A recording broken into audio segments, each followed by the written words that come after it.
आज हम एक ऐसे विचार की चीर-फाड़ करने वाले हैं जो सुनने में जितना सरल है उतना ही आकर्षक भी। क्या रोज के सिर्फ 100 रुपए बचाकर लाखों की संपत्ति बनाना मुमकिन है? हमारे हाथ लगी है निवेश गुरु हिंदी नाम के एक चैनल की स्क्रिप्ट, जिसका टाइटल है 100 रुपए रोज बचाओ और बनो लाखों के मालिक, 2026 का सबसे आसान निवेश तरीका। तो हमारा आज का मिशन सिर्फ ये समझना नहीं है कि ये ब्लूप्रिंट क्या है, बल्कि ये भी परखना है कि ये असल जिंदगी में कितना खरा उतरता है। और ये आइडिया बहुत पावरफुल है, खासकर उन करोड़ों लोगों के लिए जिन्हें लगता है कि भाई निवेश तो अमीरों का खेल है। ये स्क्रिप्ट उस मानसिकता पर सीधी चोट करती है। ये कहती है कि आपको शुरुआत करने के लिए कोई बड़ी सैलरी या भारी भरकम रकम की जरूरत नहीं है, लेकिन इसका जो रोड मैप है, छोटी बचत से बड़ी संपत्ति तक का, उसमें कुछ मान्यताएं और गणित छिपा है। आज हम उसी गणित और उसके पीछे की हकीकत को कुरेद कर देखेंगे। बिल्कुल। तो चलिए शुरू करते हैं इसके सबसे बड़े दावे से, जो कि थोड़ा नाटकीय भी लगता है, कि 90% लोग ये आसान तरीका नहीं जानते, और वो तरीका है सिर्फ 100 रुपए रोज बचाना। ये आंकड़ा ध्यान खींचने के लिए हो सकता है, लेकिन इसके पीछे जो गणित बताया गया है वो वाकई चौंकाने वाला है। हाँ, वो गणित ही इस पूरे विचार की नींव है। देखिए, 100 रुपए रोज का मतलब हुआ महीने के लगभग 3000 रुपए। अब ये सोर्स कहता है कि अगर इन 3000 रुपए को हर महीने एक सिस्टमैटिक इन्वेस्टमेंट प्लान यानी SIP के जरिए किसी म्यूचुअल फंड में लगाया जाए और उस पर औसतन 12% का सालाना रिटर्न मिले, तो 20 साल बाद ये रकम बढ़कर 30 लाख रुपए से भी ज्यादा हो जाएगी। 30 लाख! ये आंकड़ा सुनने में तो जादू जैसा लगता है। मतलब कुल जमा तो हुए सिर्फ 7,20,000 रुपए, लेकिन उस पर रिटर्न मिला करीब 23 लाख का। लेकिन यहीं पर मेरे दिमाग में एक सवाल आता है। ये पूरा हिसाब किताब एक बहुत बड़ी अगर पर टिका है, वो 12% का औसत रिटर्न। ये 12% का आंकड़ा आता कहाँ से है? क्या ये कोई गारंटी है? यह एक बहुत जरूरी सवाल है, और यहीं पर एक नए निवेशक को सबसे ज्यादा सतर्क रहने की जरूरत है। देखिए, ये 12% का आंकड़ा हवा से नहीं आया है। ये भारतीय इक्विटी बाजारों जैसे निफ्टी 50 या सेंसेक्स के पिछले 15-20 सालों के ऐतिहासिक प्रदर्शन पर आधारित एक यथार्थवादी औसत है। लेकिन, और ये बहुत बड़ा लेकिन है, ये किसी भी तरह की गारंटी नहीं है। मतलब ये कि बाजार एक सीधी लाइन में ऊपर नहीं जाता है।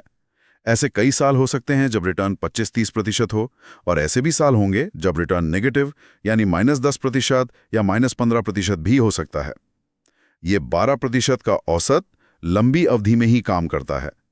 एक नए निवेशक के लिए जिसने अभी-अभी पैसा लगाना शुरू किया है, अपने पहले ही साल में पोर्टफोलियो को लाल रंग में देखना मनोवैज्ञानिक रूप से बहुत मुश्किल हो सकता है, और यहीं पर कई लोग घबराकर बाहर निकल जाते हैं।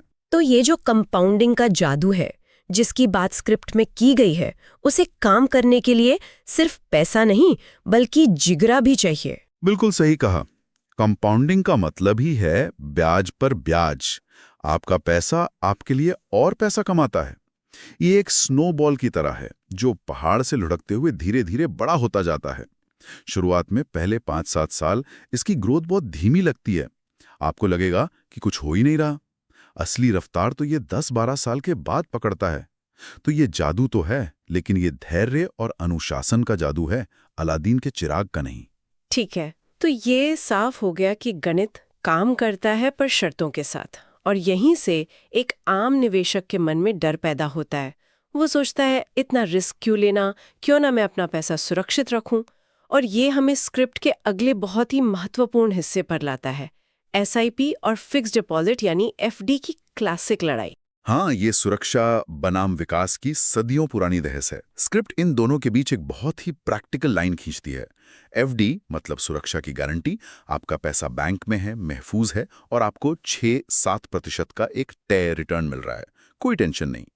लेकिन इसका दूसरा पहलू यह है कि अगर देश में महंगाई दर यानी इन्फ्लेशन 6% है, तो FD से मिला 7% रिटर्न असल में सिर्फ 1% की कमाई है। यानी आपका पैसा बढ़ तो रहा है, लेकिन उसकी खरीदने की शक्ति, उसकी परचेजिंग पावर लगभग वहीं की वहीं खड़ी है। एग्जैक्टली।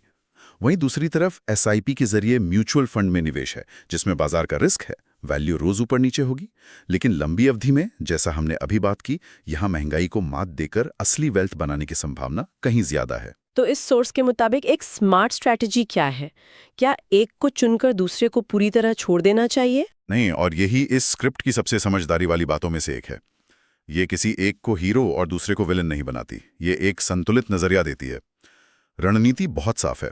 अपने पैसों को 2 हिस्सों में बांटो। पहला हिस्सा है इमरजेंसी के लिए, कोई मेडिकल इमरजेंसी, नौकरी का छूटना, ऐसी किसी भी आपदा के लिए पैसा एफडी या किसी और सुरक्षित और आसानी से उपलब्ध होने वाली जगह पर रखो। ये आपका सेफ्टी नेट है। इसे बाजार के उतार चढ़ाव में डालना बेवकूफ़ी होगी। सैद्धांतिक रूप से ये संतुलन बेहतरीन लगता है, लेकिन क्या ये थोड़ा ज्यादा सरल नहीं है?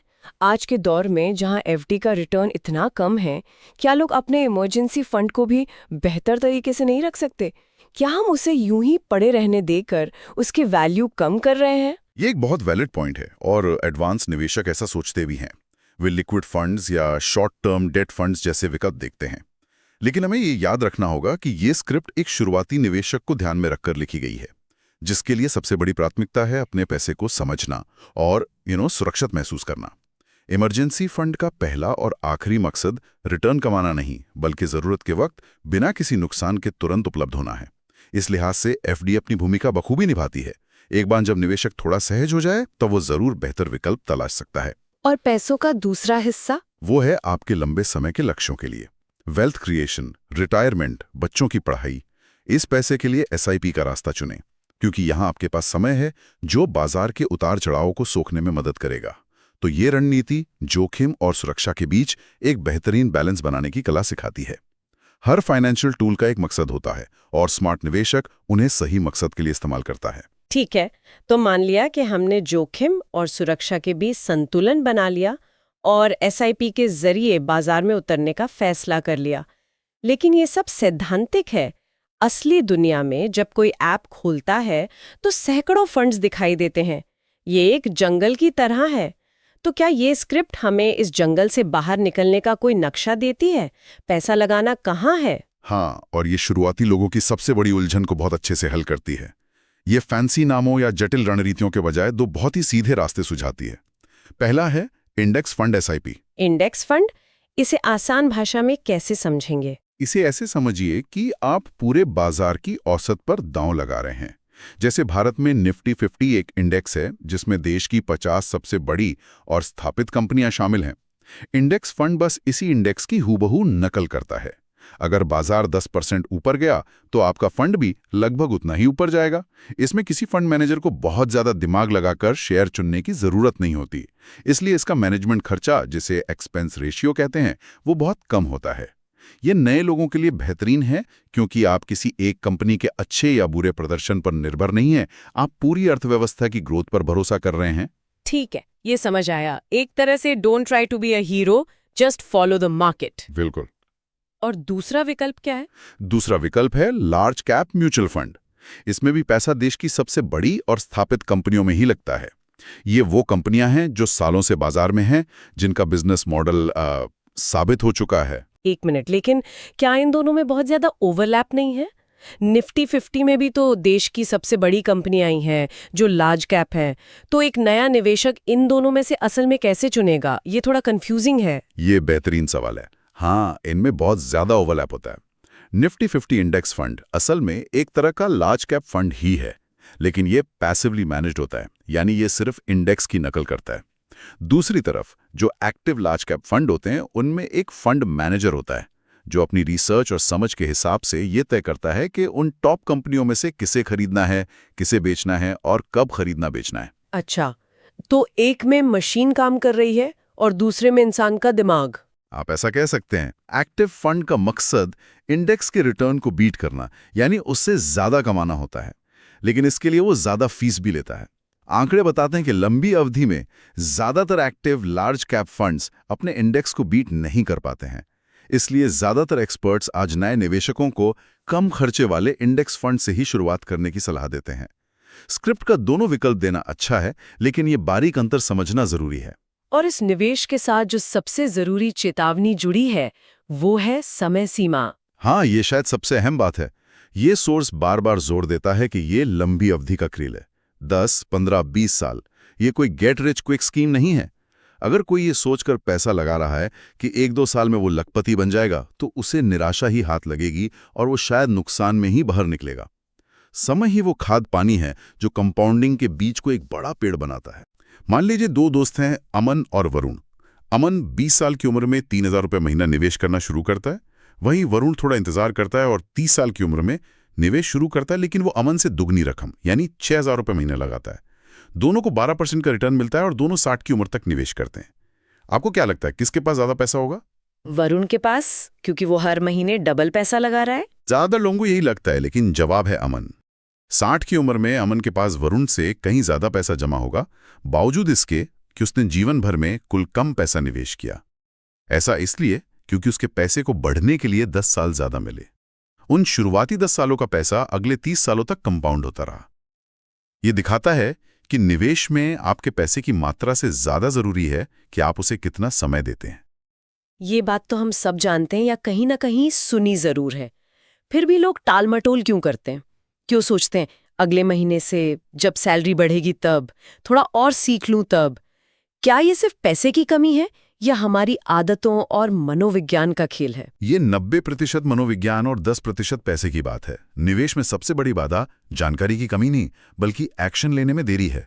डर लगता है कि कहीं पैसा डूब ना जाए, लगता है कि अभी सही समय नहीं है। हम सबसे अच्छी स्कीम, सबसे अच्छे फंड की तलाश में इतना वक्त लगा देते हैं कि शुरुआत ही नहीं कर पाते।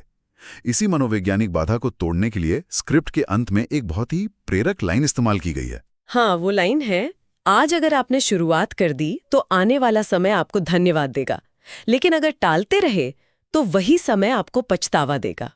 ये सिर्फ सलाह नहीं, एक तरह की भावनात्मक अपील है। बिल्कुल, ये सीधे उस टालमटोल की आदत पर हमला करती है। ये कहती है कि परफेक्शन का इंतजार मत करो, बस शुरुआत करो, चाहे 100 रुपए से ही करो। क्योंकि सबसे मुश्किल कदम हमेशा पहला ही होता है। ये एक फाइनेंशियल स्क्रिप्ट से ज्यादा एक मोटिवेशनल टॉक की तरह है, जो शायद एक नए निवेशक के लिए ज्यादा जरूरी भी है। तो निवेश गुरु हिंदी की इस स्क्रिप्ट की हमारे इस पड़ताल से मुझे लगता है कि कुछ बहुत ही साफ बातें निकल कर आई हैं। पहली कि 100 रुपए जैसी छोटी रकम में वाकई लाखों बनाने की क्षमता है, लेकिन ये क्षमता बाजार के औसत रिटर्न और आपके लंबे समय तक टिके रहने के अनुशासन पर निर्भर करती है। ये कोई गारंटीड लॉटरी टिकट नहीं है। दूसरी, एक स्मार्ट फाइनेंशियल पोर्टफोलियो में या तो ये या वो वाला नजरिया काम नहीं करता। सुरक्षा और ग्रोथ दोनों की अपनी जगह है।